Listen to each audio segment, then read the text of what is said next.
Ya, bagaimana ya sekarang kita bisa bahagia ketika karma buruk sedang berbuah? Cara berpikir. Karma buruk berbuah itu, sekarang misalnya begini, kehilangan uang. Kehilangan uang ini kan orang sering mengatakan karma buruk kan. Katakanlah kehilangan uang 1 juta, banyak banget. Wah, karma buruk. Saudara-saudara, kehilangan uang 1 juta. Padahal 1 juta itu di dompet yang satunya. Di kantong Anda punya 5 juta. Di kantong yang lain. Maka Anda akan mengatakan, untung yang jatuh tadi yang hilang adalah yang 1 juta di kantong yang satunya. Bukan yang kantong satunya yang isinya 5 juta. Jadi hilang duit yang besar 1 juta itu, ternyata ya masih untung juga. Artinya, semua kejadian di luar itu netral. Yang menilai karma buruk, karma baik itu pikiran kita. Ketika harapan kita tidak tercapai, kita mengatakan karma buruk. Ketika harapan kita tercapai, menjadi karma baik. Pada waktu dulu ada peristiwa kecelakaan pesawat, ataupun malah gedung WTC yang ambruk itu kan ada orang yang terlambat. Ya, kalau pesawat itu dia terlambat sehingga tidak bisa berangkat. Waduh, dia nyesel banget. Aduh, ini karma buruk berbuah kalau menurut istilah Anda. Tapi ternyata pesawatnya jatuh. Itu kan jadinya berbeda, menjadi karma baik. Di WTC juga begitu, itu kan ada filmnya apa itu saya nggak ingat, bahwa dia terlambat berangkat kerja. Tapi begitu mau nyampe, gedungnya kok rubuh. Wow, karma baik. Jadi itu sebetulnya permainan pikiran. Di dunia ini semuanya netral. Anda dimaki orang bahkan itu sebetulnya netral. Kenapa? Karena menjadi karma baik atau karma buruk itu tergantung reaksi Anda.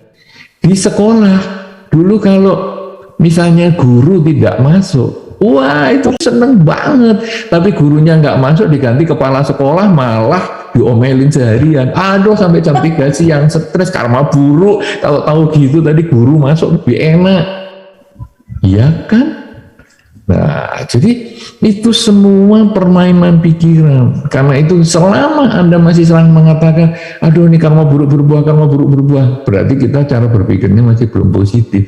Kita masih belum menyadari hidup adalah saat ini. Begitu kita menyadari hidup saat ini, batin menjadi tenang, timbullah kebahagiaan.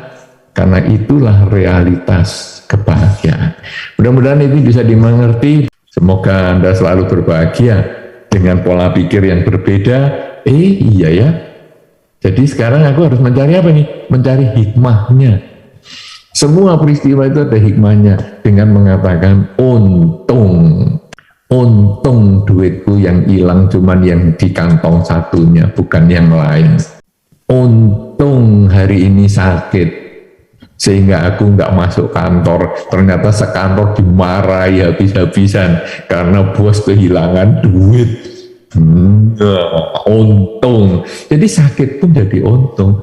Sebaliknya, ya kenapa tadi saya kok sehat hari ini, jadi saya masuk dan akhirnya saya diomeli sama bos, padahal saya nggak menghilangkan dia, tapi akhirnya saya diomeli habis-habisan.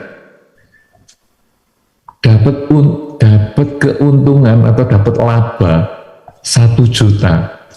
Itu kalau orang umum juga mengatakan, wah karma baik itu, kamu punya laba 1 juta. Karma baik apa? Karena mestinya saya labanya itu 5 juta. Lah ini cuma 1 juta, aduh kurang ini.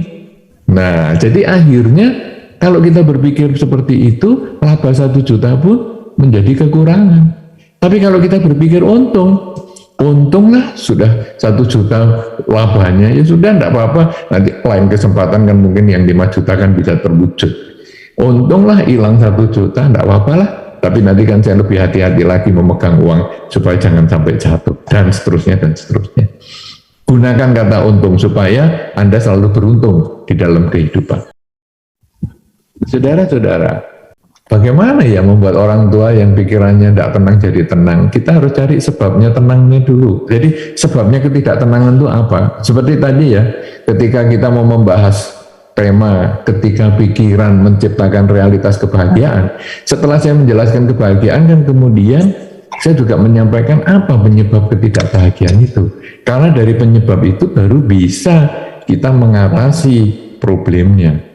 Sama dengan kehidupan, Sang Buddha menyatakan hidup ini berisi ketidakpuasan.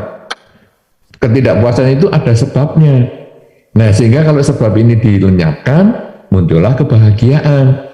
Nah, kalau sudah begitu, ada caranya untuk mencapai pelenyapan ketidakbahagiaan itu. Itu ada sistematikanya. Jadi sekarang, kenapa orang tua Anda tidak tenang? Mungkin orang tua Anda itu melihat Anda kok hidupnya kurang sesuai dengan harapan dia. Misalnya kalau orang sekolah jarang masuk misalnya, nah, padahal ini kan WFH. Misalnya kalau masih WFH masih online, tapi kalau sudah offline kok nggak masuk-masuk. Nah berarti orang tua ini nggak jelas bahwa sesungguhnya kita ini masih harus sekolah dari rumah misalnya. Kita kasih penjelasan sehingga dia ini tenang. Atau kita sudah harusnya sekolah, kok kita belum masuk? Kenapa? Kita ngomong sama orang tua, oh yang masuk itu separuh. Kemudian saya termasuk golongan yang belum masuk sekarang. Jadi orang tidak tenang itu karena tidak mengerti. Itu sama dengan Anda dites, tes pegang barang.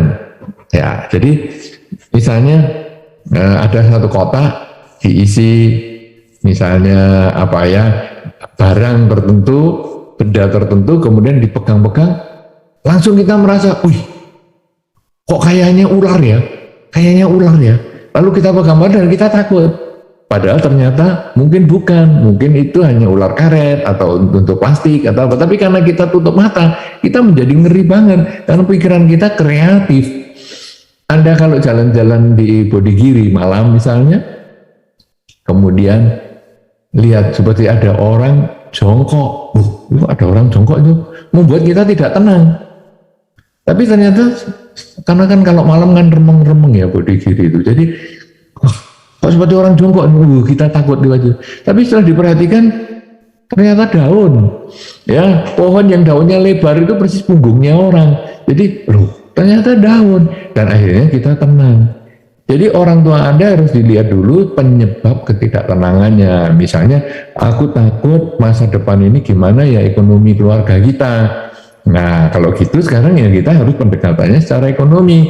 Ayo kita bagaimana nih, penghasilan kita bagaimana, pengeluaran kita bagaimana, ya kita atur. Jadi orang yang tidak tenang itu terus bukan berarti meditasi saja. Tidak, harus dicari sebabnya dulu, baru nanti kalau sudah ketemu, dia sudah selesai urusannya, nah baru meditasi. Orang nggak tenang suruh meditasi malah tambah kacau, bisa konslet malah. Jadi kita tanya dulu. Pertanyaan Anda tadi terlalu luas bahwa orang tua tidak tenang. Kadang-kadang kita penyebab ketidaktenangan itu sebagai anak kita penyebabnya. Berarti kita harus berlaku, bertindak sesuai dengan harapan orang tua supaya orang tua tenang. Dan banyak hal ketidaktenangan itu. Nah, tetapi kuncinya sekarang supaya orang tua tenang adalah boleh menggunakan cara yang tadi saya sebutkan, yang pernah saya sampaikan di awal, yaitu saat ini saya sedang apa. Orang tua tidak tenang itu karena selalu berpikir masa lalu dan masa depan dan menyampurkan di masa sekarang, tidak sadar hidup itu adalah saat ini. Ketika dia selalu sadar hidup ini saat ini, maka dia bisa memisahkan, oh ya itu milik masa lalu, oh ya itu milik masa depan. Hanya oh ya masa lalu biarlah saya jadikan pelajaran supaya masa ini lebih baik, menjelang masa depan juga menjadi lebih baik. Dengan itu saja Anda sudah bisa mengarahkan orang tua dengan problem apapun juga menjadi lebih tenang. Saat ini saya sedang apa? Itu yang paling penting dilakukan oleh orang tua Anda. Silahkan orang tua Anda dinasihati seperti itu.